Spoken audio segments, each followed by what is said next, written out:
Hello အားလုံးပဲမင်္ဂလာပါဒီနေ့မှာတော့ကျွန်တော်မေကဂျွန်းပြန်နေအောင်ဆက်ပြီးဘောမှာတက်တက်လုံးမမိတ်နိုင်တော့မယ်ပဲတော့အဆက်ဟင်းတစ်ခွက်ကိုလူတိုင်းကြိုက်တဲ့နည်းနည်းပင်နေနဲ့ချက်ပြတော့မှာပဲဖြစ်ပါတယ်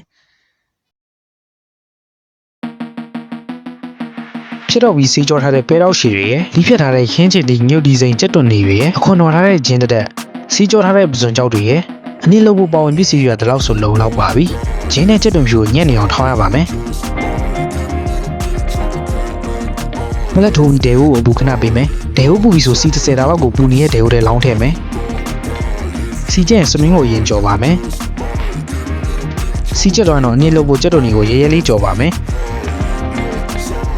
ချက်တုန်ရဲတော့ပြီဆိုထောင်းထားတဲ့ဂျင်းနဲ့ချက်တုန်ကိုအရင်ထည့်ပြီးစေးထားတဲ့ပစုံကြောက်တွေကိုပါထည့်ကြော်မယ်ငင်းဒီကတော့ကိုအဆက်ကြိုက်တဲ့လောက်ဂျွန်းပြက်နေအောင်ထည့်လို့ရပါတယ်အနည်းစေးပြလောက်ခင်းချီဒီကိုထည့်ကြော်မယ်ရုပ်စုံမှာကက်နေတဲ့အစာပလာတွေကိုရေရောပြီးထည့်မယ်ဟင်းချုံမုံနဲ့စားတော့မပါမဖြစ်ထဲကိုထည့်ရမယ့်အရာတွေပဲဖြစ်ပါတယ်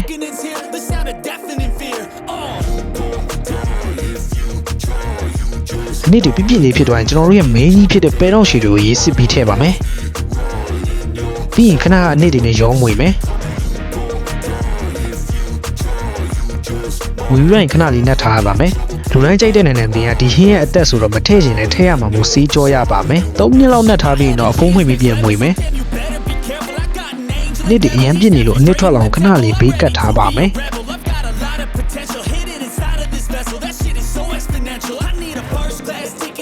အဲ့ဒါဆိုတော့ရပါပြီ